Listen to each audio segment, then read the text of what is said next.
Hey everyone, Beth Repta coming to you with the real deal. Today we are going to focus on a little story called The Great Septic Debacle of 2025. Yep, it's a really exciting topic. And so I think this cements the fact that I am not selling Sunset anytime soon because I don't think they deal with issues like this. However, recently had a lovely client of ours that was looking at a property way out in the northwest suburbs on several acres. And we went through everything. This house was certainly a fixer upper, but when it came down to it, we were having the well and septic tested. And wouldn't you know, nobody could locate where the septic was, the septic tank. Okay. Which is important, as you can imagine. So, um, this was obviously very important, and we knew the house needed to be fixed, but we weren't factoring the septic tank into the expense of fixing or repairs or replacing. And so we needed to really roll up our sleeves and do a lot of due diligence to figure out where this was. We had two outfits go out there. They could not locate where it was. So therefore they couldn't test the septic. Then we had another outfit go out, and long story short, they end up seeing and figuring out that the septic tank, the grand majority of the septic tank, was located under a sunroom that most likely did not ever have permits pulled. But this was an estate sale, so the seller didn't have to disclose that because they didn't know if permits were pulled or not.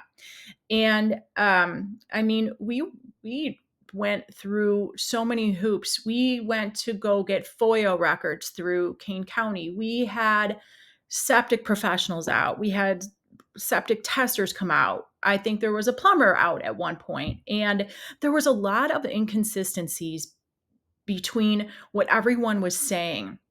There was a suggestion that we should just move the septic tank because we knew it was underneath the sunroof. We should just move it. Well, that would most likely compromise the foundation on the sunroom, which was a very amazing part of that property that my buyers really loved. I think that would have compromised the foundation. And I don't know how old that septic tank was, but what if it wasn't in any condition to be moved? And then we're closed and there's no repercussion if we can't do that. We wanted to move the septic tank to the side and actually get a new septic tank, and kind of had a plan for that. But I mean, you're talking roughly about $25,000 all in between plumbing and relocating a new septic tank. So the bottom line is this: it did not work out.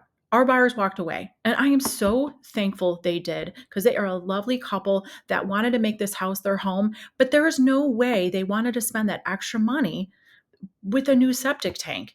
And sometimes it's just in everybody's best interest not to get the house and to walk away and to know that something better is out there and it's going to all make sense at some point. But there were so many inconsistencies with the data that we were finding.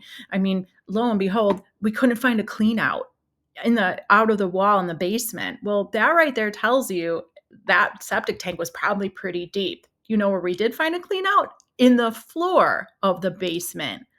So, long story short, sometimes it's just not, it just doesn't work.